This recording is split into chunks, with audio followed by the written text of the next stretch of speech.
With week one of the preseason in the books, we got to check back in on our training camp sub battle against the Pittsburgh Steelers, which unfortunately we find ourselves in second place. Only down 23 subscribers, though. Not bad. If you hate the Steelers and if you love the Ravens, help us out today by hitting that subscribe button and getting us up on top of this sub battle.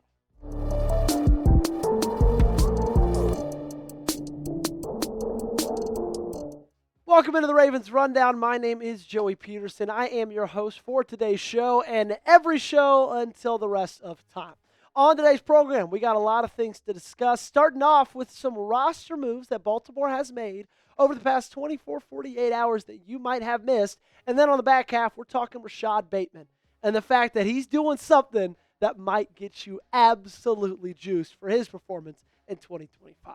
Not going to lie, it's been a pretty busy weekend for Baltimore, right? They played on Thursday, so that means they had training camp on Saturday, on Sunday, and with those training camp practices came a ton of new news and a ton of different roster moves, which is a little bit surprising. It seems a little bit out of the ordinary for a team that's in mid-August right now, but hey, they're shuffling them in and out. We talked about it already on Saturday's show, but Bilhal Kone was placed on season-ending injured reserve.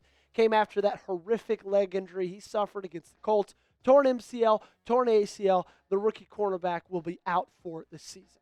To replace him, they signed cornerback M.J. Devonshire, who was drafted in the 7th round of the 2024 NFL Draft by the Las Vegas Raiders. Cut by them after a season, picked up by the Panthers. Cut by them now is a Baltimore Raven.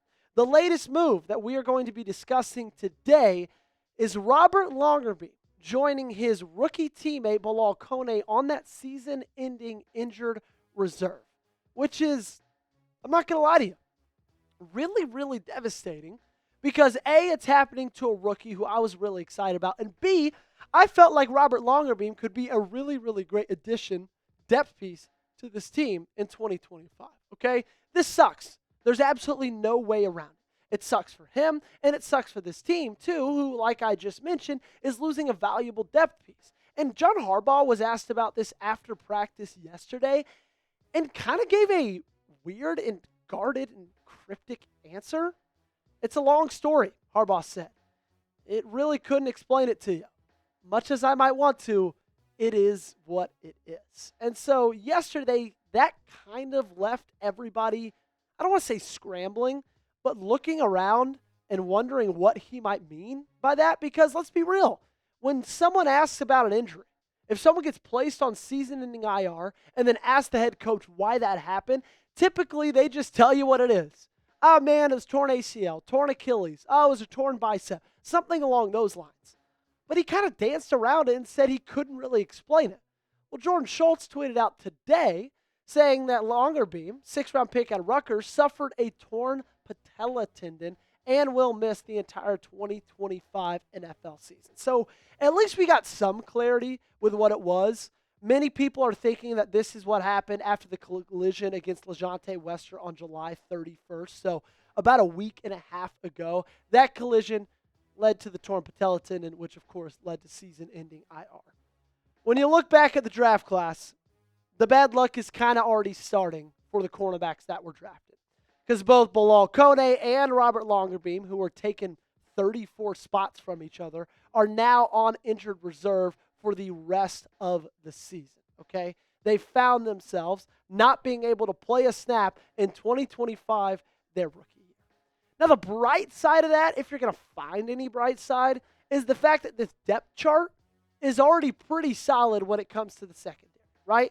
Nate Wiggins, Jair Alexander, Marlon Humphrey, TJ Tampa, Chidobe Awuzie. But it still is a bummer that these rookies are missing their entire first season, which is such a valuable time for guys like that. If they've never played football in the National Football League, to miss an entire year, their first year in the league, I can believe that that's going to set them back a little bit. I hate that they're going through these injuries, and I hate that they have to miss time. Now, this room does have some locks to make the 53-man roster, right? Nate Wiggins, Marlon Humphrey, Xander, Tampa, Awuzie, all 5 of those guys, 100%, in my opinion, are going to make the 53-man. So I don't know if this team was planning on taking 6 or 7 corners. There was already limited spots for them to make it, but at least they were going to be there and competing for it. And now they don't even have the opportunity to do that. Now, because that's happened, I would almost guarantee, and you know I don't use the G word a lot on this show, but I would almost guarantee that Ruben Lowry makes that 53-man roster.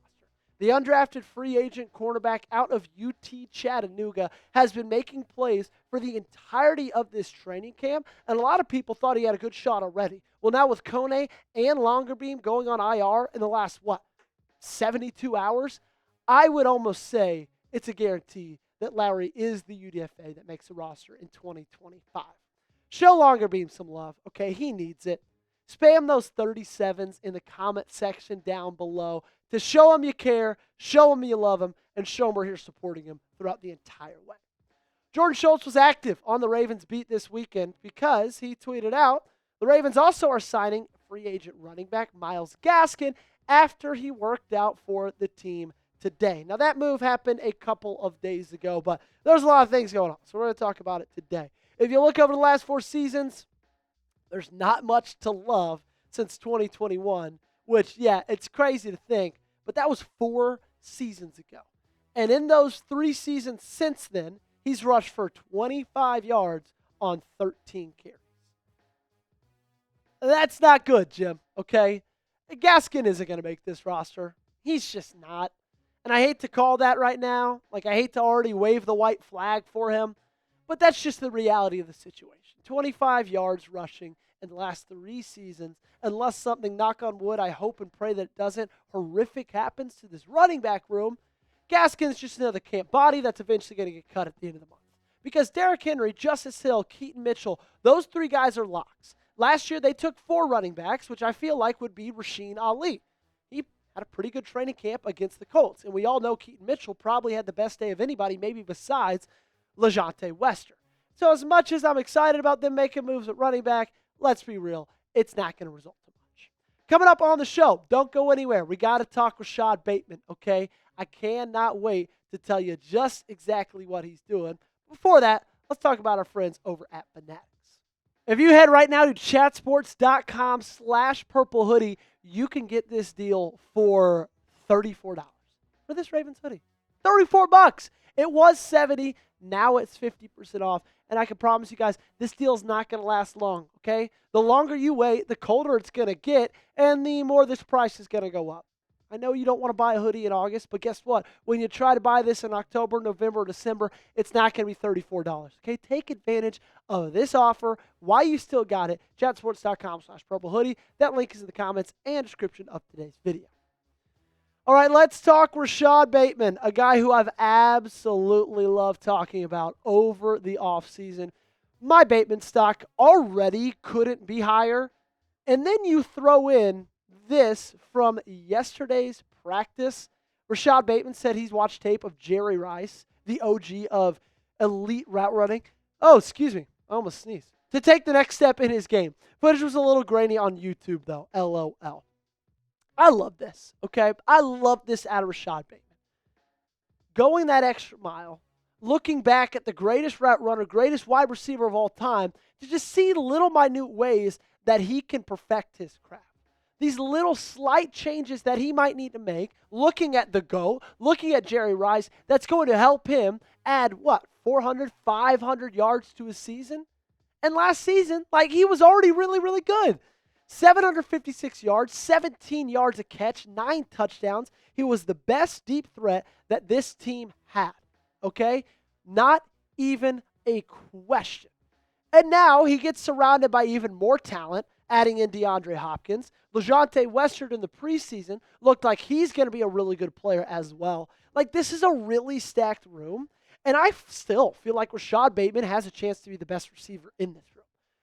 Did you, though, know that last year, did you know there were, I'm going to start that over. Did you know there were 64 wide receivers who had 40 or more receptions in 2024? Bateman had the highest percent of those catches either go for a first down or for a touchdown. So, whenever he got the ball, he, 1, did the most with it, or 2, got the ball in the most important situations. he was the guy that Lamar Jackson went to. And I wouldn't be shocked if that continues this year. If he can still stay healthy, I truly see a world where he gets 1,000 yards. And I've been saying that since March. I'm a big Rashod Bateman fan. Everything he showed me last year gives me 100% confidence that he could go out there and be the wide receiver 1 on this team. Predict the stat line for me, okay? Give me receptions, yards, and touchdowns.